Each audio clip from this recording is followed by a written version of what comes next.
시청자 여러분 안녕하십니까. 굿모닝 포인트 2부 오늘도 힘차게 출발해 보겠습니다.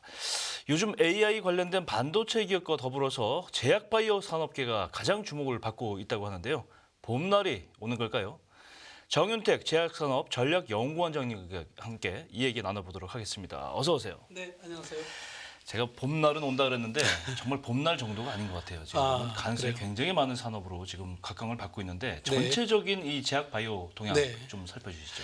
3월 달에 굉장히 다른 분야에 대해서 보다 굉장히 좀 이렇게 저평가 뭐 이랬던 게 3월 달에 굉장히 주목을 많이 받았던 것 같아요. 네. 주가적인 측면에서 뭐 HLB나 알티오젠 상당히 많이 주가 흐름에 있어서는 맞아요. 그래서 그런 부분들이 또 영향을 받았던 거고, 그리고 또 국내 그 토종제약사 빅5라고 하는 유한, 종군당, 대웅, 녹십자, 한미 뭐 실적이 굉장히 좋았습니다. 네. 그게 저 주가 흐름에도 영향을 미쳤던 것 같고, 전반적으로 볼 때는 이제 그 삼고 물가, 환율, 금리라는 그런 여파가 아직까지 있긴 하지만 하반기 미 연준의 금리 인하에 대한 그런 기대감 이런 그렇죠. 부분이 아마도 이제 투자라든가 주가에 영향을 미치는 것 같다라는 생각이 듭니다. 그래서 코로나19 때 감염병 중심으로 모든 투자와 관심 뭐 이런 게 있었다라고 하면 포스트 코로나 이제 접어들었지 않았습니까? 네. 그러니까 이제 과거에 항암제라든가 아니면 알츠하이머 뭐 이런 어떤 기존에 있던 어떤 언맷 니즈가 큰 분야에 상당히 좀 관심이 고조되고 있는 것이 아닌가 이렇게 생각되고요. 네. 특히 이제 그런 거를 해결하기 위해서 어떤 새로운 모달리티 치료 방법에 대한 새로운 접근 방식들 뭐 ADC라든가 유전자 기반의 세포 치료제라든가 뭐 이런 부분들이 또 기술적으로는 또 주목을 받는 그런 분야다 이렇게 정리해 볼 수 있을 것 같습니다. 그렇군요. 안팎으로 이 호재가 될 수 있는 가능성 있는 재료들 이런 것들이 많다 이렇게 볼 수가 있는데 재료 중에 미국 상원 국토안보위원회가 지난 6일이죠. 생물보안법이라는 그 법안을 거의 만장일치로 통과시켰다고 해요. 근데 이 관련 업계가 이 사안을 굉장히 주목하고 있다고 하는데 생물보안법이 뭐길래 어떤 이게 주목을 받는 건가요? 미국이 기본적으로 이제 러시아나 중국에 대한 견제를 굉장히 하는데 그렇죠. 그 하나의 일환이라고 볼 수가 있을 것 같아요. 특히 이제 국가 안보 측면에서 이제 의료 제공자가 초기 이제 중국 인민해방군과 관련된 이게 베이징 유전자 연구소라고 있습니다. 그래서 BGI라는 데인데 그 그룹과 또는 그 계열사에서 제품이나 서비스를 제공하는 경우에 이런 부분을 이제 미국 내에서 금지를 하겠다라고 하는 겁니다. 중국과 관련된 회사기 때문에 그런 거죠? 그렇죠. 그리고 특히나 이제 그 전달에 바이든 행정 명령을 내렸는데 우려스러운 국가 러시아나 이제 중국의 그 미국의 국민의 그러한 유전자 정보나 생체 정보를 제공하는 것들을 행정명령으로 금지를 시켰거든요. 네. 그의 후속 조치다라고 보시면 될 것 같고 특히나 이게 왜 중요하냐면 이제 그 중국 베이징 유전자 연구소 자체가 전 세계 30개국에 걸쳐 가지고 유전자 데이터라든가 이런 부분들을 수집하고 또 특정 실험을 통해서 운용을 하는데 이제 문제는 뭐냐면 중국이 데이터 안전법이라는 걸 통해 가지고 중국 공산당이 그 정보를 요청을 할 경우 서버를 둔 그런 중국 기업들은 그 중국 공산당에 그 데이터를 제공을 해야 된다라고 합니다. 그러다 보니까 이제 중국에서 상당히 좀 그런 부분에 대해서 이제 미국에서 상당히 우려스러운 부분이다라고 해서 이제 근본 법안이 통과됐다라고 볼 수 있을 것 같습니다. 그렇군요. 이게 제조업체에서 미리 있었던 리쇼어링하고 비슷한 얘기네요. 미국에 들어와서 맞습니다. 제조를 해야지 맞습니다. 혜택 주고 적용을 하겠다고. 이거 마찬가지잖아요. 그죠? 여기에 이제 쟁점이 되는 게 그 관련된 기업이에요. 사실 베이징 유전자 연구소보다도 거기에 관련된 전 세계적으로 큰 CRO 회사인 우시 앱텍이라든가 우시 바이오로직스 이와 관련된 기업들이 그 시적으로 우리 기업들한테 영향을 미칠 거고 호재다 뭐 이런 얘기를 하는 거죠, 사실. 그렇군요. 말씀하신 대로 국내 기업에서 호재다 이렇게 얘기를 하는 건 저도 들었어요. 네. 근데 특히 어떤 점에서 확실히 그런지 몇 가지 좀 특이점이 있어요? 뭐 기본적으로 이게 우리 뭐 삼성바이오로직스라든가 네. 뭐 롯데바이오스도 새롭게 또 출발을 했고 하는 부분이 이런 제약바이오에서는 그 오픈 이노베이션 기반의 네. 협업과 아웃소싱이라는 부분이 굉장히 강조가 되고 또 그런 부분이 또 강화되는 측면이 있습니다. 그래서 예. CDMO 시장이 2028년 정도에 64조까지 해서 매년 15%의 아주 급 성장을 할 것으로 예측을 하고 있고 예. 여기에 이제 미국 내에서 이제 우시 앱텍이라는 회사가 입지가 어느 정도냐면 우시 앱텍이 전 세계적으로 보면은 매출이 한 7조 5천억 정도 되고 있거든요. 큰 회사는 예. 그런데 중국 내 그러니까 미국 내에서 그러한 그 매출을 거의 반 이상 차지하는 거죠. 7조 중에 절반은 네, 미국 거의 시장에서 반 있다. 이상이. 그러니까 이제 결국에는 이제 미국 내에서 그런 그 서비스라든가 제품 이런 부분이 이제 그 블락킹이 되면 결국에서는 이제 다른 어떤 기업에 그게 수혜가 되지 않겠습니까? 미국 쪽에서 그렇죠. 네, 당연히. 예. 그래서 아무래도 좀 우방국이라든가 제3의 그런 기업들을 찾을 수밖에 없는 그런 상황인데요. 뭐 사례를 하나 좀 제가 한번 찾아봤어요. 했더니 보니까 예. 조금 요즘 그 닐라이딜리가 그 마운자우 그다음에 네. 잭바운드 이게 비만 치료제 비만 치료제. 작년 그렇죠. 12월 달에 해서 굉장히 기대감이 크지 않습니까? 그렇죠. 그거를 이제 우시 앱텍에 그거를 그 원료를 위탁을 생산을 맡겼다라고 합니다.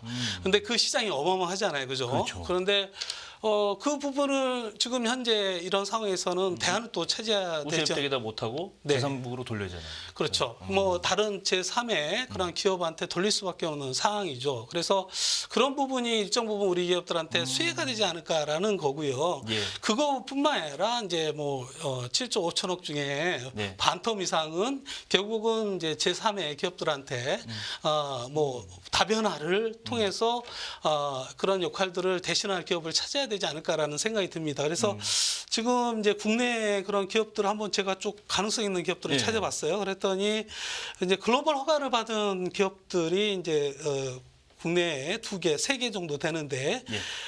동아 소시홀딩스의 자회사인 ST바이오젠이라는 회사가 있어요. 예. 그다음에 바이넥스. 뭐 이런 회사가 좀 장기적으로 좀 수혜가 얻지 않을까. 뭐 중장기적으로는 예. 가장 막강한 삼성바이오로직스가 어쨌든 그렇죠. 좀 수혜가 크지 않을까 이렇게 예측을 해볼 수 있을 것 정리해 보면 같습니다. 이제 원료의약품을 중국에서 되는 게 아니라 이런 회사 기술력을 가진 회사들로 그렇죠. 이제 미국 내에서 생산하는. 그렇죠. 미국 내에서 생산하는. 그러고서 이제 판매 그 공급선을 돌린다는 거잖아요. 그렇죠. 그럴 수밖에 없는 거죠. 왜냐하면 지금 현재 미국 바이오 협회에서도 먼저 그 기존에 이제 굉장히 관계가 우시 앱텍이라는 관계가 돈독했었거든요. 근본 행정명령에 따라서 지금 이 관계 계속 청산을 하고 있다라고 합니다. 그게 이제 시적으로 그렇게 움직이고 있는 거죠, 상황이. 어쨌거나 전체적으로 보면요, 이 안보, 네, 맞습니다. 안보와 연관해서 산업계가 움직이는 현상이 네. IT도 그렇고, 그죠? 네, 통신도 맞습니다. 그렇고, 네. 이제 바이오까지 이런 현상이 나타나고 있다. 이게 이제 미국 선거가 끝나고 나면 선거 결과에 따라서 어떻게 더 강화될지 이것도 좀 굉장히 좀 주목해야 될 맞아요. 그런 문제인 것 같습니다. 이런 부분이 이제 경제 안보, 보건 안보 그렇죠. 같이 맞물리면서 시적으로 이제 산업계에도 영향 파급력가 크다라는 것이죠. 그렇군요. 다음 얘기인데요. 세계 아마케, 미국 아마케가 4월 5일부터 열린다고 합니다. 세계 3대 아마케 큰 학회라고 하는데 여기에 이제 K 바이오 기업들이 진출을 한다고 합니다. 어떤 내용들이 있을까요? 그런 것 같습니다. 우리 기업들이 알릴 수 있는 것들, 신뢰, 뭐 결국엔 글로벌리 파트너십, 네. 신뢰도를 높일 수 있는 방법들. 1월 달에 이제 JP모건 헬스케어 컨퍼런스부터 시작을 했지 않습니까? 이제 이런 국제적인 그런 큰 행사에 우리 기술들을 알리고 그리고 또 검증하는 특히 예. 이제 학회라는 부분은 더더욱 어떤 라이센싱 측면에서는 신뢰 공인된 뭐 행사잖아요. 맞습니다. 그죠? 검증을 통하니까. 예.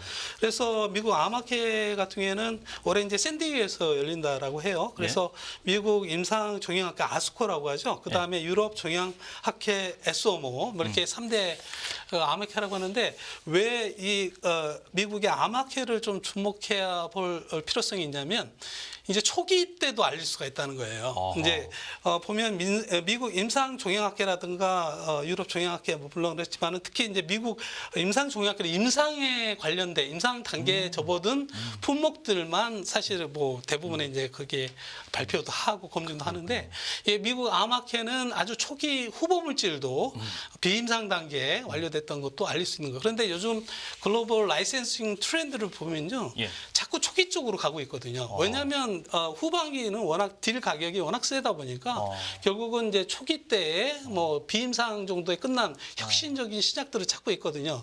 뭐 이런 측면에서 뭐 우리 기업들이 좀 좋은 기회다, 알릴 수 있는 기회다라고 볼 수 있을 것 같아요. 그래서 이게 보면은 국내에서 뭐 유한양행, 에이비온, ABL 바이오, 레고캠, 루닛, 뭐 에클론, 티움바이오, 신라젠, 와이바이오로직스, GC셋, 아유, 많은 소위 기업들이 뭐 이렇게 암 쪽에 네. 좀 굉장히 집중하는 기업들은 대부분이 좀 그들의 결과를 바탕으로 참가를 한다라고 보시면 될 것 같고요. 거기 몇몇 회사를 좀 짚어보면 유한양행이 뭐 지금 렉난자로 해가지고 미국에 허가 이제 캔디데이트 돼 있지 않습니까? 예, 피소폐암으로 예. 거기엔 또 관련된 또 면역 항암제 2편과 그 다음에 피소폐암 임상 2종을 또 발표를 한다라고 합니다. 그렇습니다. 그리고 에이비온이라는 이제 코사크 회사인데 여기에 이제 항체 기반의 표적 항암제 3종에 대한 비임상 결과를 또 발표를 한다라고 합니다. 예. 그래서 ABL 바이오 뭐 2종에 대해서 항체 플랫폼에 대한 설명들을 발표를 좀 할 것으로 예측되고 있고요. 그다음에 레고캠 ADC로 굉장히 또 주목을 받고 있지 않습니까? 이게 기존의 그 ADC와 좀 차별화된 또 타겟을 또 다변화하는 버전업된 그런 그 항암 물질을 갖다가 이제 소개를 한다라고 합니다. 루닛 또 AI 관련돼서 주목을 받고 있지 않습니까? 그래서 루닛이 뭐 루닛 스코프로 이제 그런 플랫폼을 활용을 해서 연구에 관한 7편을 또 발표를 한다라고 합니다.